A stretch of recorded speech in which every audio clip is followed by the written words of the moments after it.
Testing hello సంక్రాంతికి 3 సినిమాలు వస్తున్నాయి. అవునవును. ఎవరి సినిమా కోసం వెయిట్ చేస్తున్నారు మీరు? నేనైతే ఒకరి సినిమాని కాదు, అందరూ కూడా మంచి యాక్టర్సే. ఇప్పుడు ఇండస్ట్రీలో మంచి పేరున్న యాక్టర్సే కాబట్టి డాకు మహారాజు, సంక్రాంతికి వస్తున్నాం. అలాగే game changer, young and youth dynamic hero game changer. చాలా ఎక్స్పెక్టేషన్తో వస్తుంది భయ్య. మనం కటౌట్ చూస్తేనే చెప్పొచ్చు.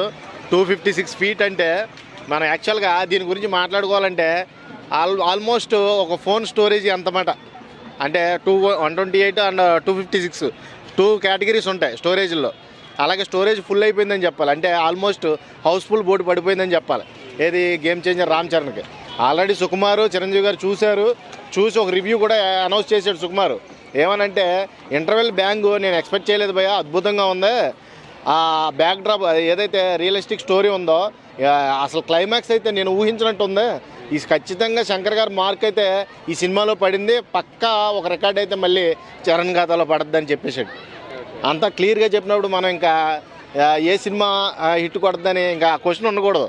ఖచ్చితంగా ఇంకా రామ్ చరణ్ గారిదే హైలైట్ అవ్వచ్చు అని నా ఒపీనియను. అలా అని ఈ రెండు ఏమీ తక్కువ కాదు. ఆల్రెడీ బాలయ్య గారు అంటే మీసం మెలేసినా తొడకొట్టినా మాస్ లుక్లో కనపడాలన్నా బాలయ్య గారికి మించినోడు ఎవడ లేడు. ఆయన కోసం ఒక సపరేట్ ఫ్యాన్సే ఉన్నారు. ఏంటంటే ఆయన డైలాగ్ వెర్షన్కి ఆయన డైలాగ్ కొట్టినా, సుమోలు లెగిసినా, తొడకొట్టినా ఆయన కోసం ప్రాణాలు ఇచ్చే అభిమానులు ఉన్నారు. కాబట్టి డాకు మహారాజ్ అనేది ఒక రాజ్యానికి రాజులేని రాజ్యం చేసే ఒక వీరుడు కదా. కాబట్టి అది ఒక డిఫరెంట్ వెర్షను, డిఫరెంట్ వేరియేషను. ఇక మన శంకీ మహమ్మద్ అయితే ఇక family drama. Already F2 repeat అవుద్ది నాకు తెలిసినంత వరకు. అనిల్ రావుపూడి అంటేనే రచ్చరచ్చ చేస్తాడు కామెడీలో.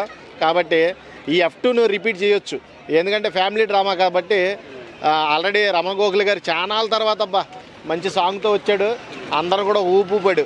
అది గోదావరి గట్టు మీద సాంగ్ చాలా అంటే చాలా జనాల్లోకి వెళ్ళిపోయింది. ఇప్పుడు ఈ 3 సినిమాల్లో హైలైట్ సాంగ్ ఏంట్రా బాబు అంటే రిలీజ్ అవ్వకముందే ఈ రమణ గోఖలే గారు పాడిన సాంగ్. మంచి అద్భుతమైన సింగర్ ఆయన. ఇన్నాళ్ళు అసలు కనుమరుగైపోయాడు, మరి ఏమైపోయాడో తెలీదు. సడన్గా ఒకసారిగా అద్భుత దేవంలాగా అలా వెలిసాడు. చాలా అంటే చాలా ఎంటర్టైన్ చేశాడు. సాంగ్ అంటే ఇక ఆయన లిరిక్స్ అంటే కోసుకునేవాళ్ళు. ఆ టైంలో పవన్ కళ్యాణ్ గారికి ఎక్కువ పాడుతూ ఉండేవాడు ఆయన. ఆ టైంలో సాంగ్స్ చూసుకుంటే నెంబర్ 1 అని చెప్పొచ్చు. అలాంటి వాడు మళ్ళీ ఈ సాంగ్ పాడి మంచి పేరు తెచ్చుకున్నాడు సంక్రాంతికి వస్తున్న మూవీలో. అనిల్ రావుపూడి అంటేనే కామెడీ అంటేనే అనిల్ రావుపూడి. ఆ అనిల్ రావుపూడికి ఆల్రెడీ ఆ బ్రాండ్ పడిపోయింది. ఎటువంటి సినిమానైనా సరే కథ పరంగా చూసుకుంటే అనిల్ రావుపూడి ఎక్కడా ఫెయిల్ అవ్వడం. 3 సినిమాల్లో హైయెస్ట్ గ్రాసర్ అంటే ఏదంటారు? హైయెస్ట్ అంటే గ్లోబల్ స్టారే. ఎందుకంటే నేను ఎందుకన్నా అంటే వాళ్ళిద్దరిని తగ్గించడానికి కాదు, కానీ వాళ్ళకి అప్పట్లో పాన్ ఇండియా మూవీస్ లెవెల్లో తీసినప్పటికి కూడా అప్పట్లో లేదు. పాన్ ఇండియా లెవెల్లో ఎగ్జిబిషన్ అయితే లేదు, ఎక్స్పోర్ట్ అయితే లేదు. ఇప్పుడు ఏంటంటే యూత్కి టెక్నాలజీ పెరుగుతూ ఉంటుంది కదా.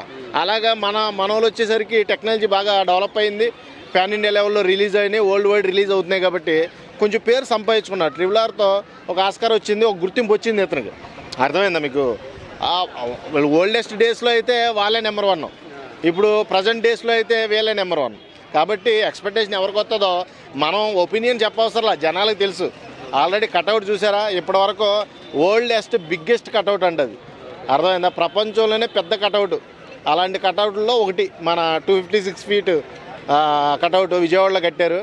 అక్కడ బెనిఫిట్ షోలు ఉన్నాయి భయ్య, మనకు కూడా ఉంటే బాగుండని ఒక చిన్న జలసి. ఏమో పడితే మంచిదే, ఎందుకంటే ఆ ఫ్యాన్స్ వైబ్ అనేది కనబడుద్ది. ఒక రచ్చ క్రియేట్ అవుద్ది అక్కడ. అంటే నేను థియేటర్లకి హీరోలను వచ్చి మళ్ళీ మొన్న జరిగిన సీన్ రిపీట్ చేయమని కాదు. ఒక వైబ్ రావాలంటే బెనిఫిషియల్ పడాలి. First talk is best talk. First టాక్లో ఏదైతే మనం ఎక్స్పెక్ట్ చేస్తామో అదే కంటిన్యూ అయ్యి రికార్డ్ బ్రేక్ చేసే స్థాయికి వెళ్తుంది. ఇది పెద్ద క్వశ్చన్. ఇది ఏ మూవీ చూస్తామంటే ఫ్యామిలీ ఆడియన్స్ అందరూ కూడా ఎక్కువగా ఎంకీ మామ సైడు వెళ్తారు. మాస్ ఆడియన్స్ అందరూ కూడా బాలయ్య సైడ్ వెళ్తారు. Mass, class and family mixed peoples అందరూ కూడా గేమ్ చేంజర్కి వెళ్తారు. అంటే మీరు దీన్ని బట్టి ఎవరి సినిమాకి ఎక్కువ మగ్గు చూపిస్తారనేది మీకు క్లియర్గా అర్థమవుద్ది. నేను డైరెక్ట్గా పేరు చెప్పకూడదు, ఎందుకంటే వాళ్ళని అవమానించకూడదు. వాళ్ళు పెద్ద స్థాయిలో ఉన్న యాక్టర్స్ కాబట్టి వాళ్ళకి ఇచ్చే గౌరవం వాళ్ళకి ఇవ్వాలి. కథ బాగుంటే దీంట్లో మెయిన్ కంటెంట్ బాగున్న వైపు మగ్గు చూపిస్తాడు మనిషి మైండ్. అలా ఉంటుంది. కంటెంట్ ఎవరిదైతే బాగుంటుందో వాళ్ళ మట్టికి విజృంభిస్తారు ఈ పండగకి.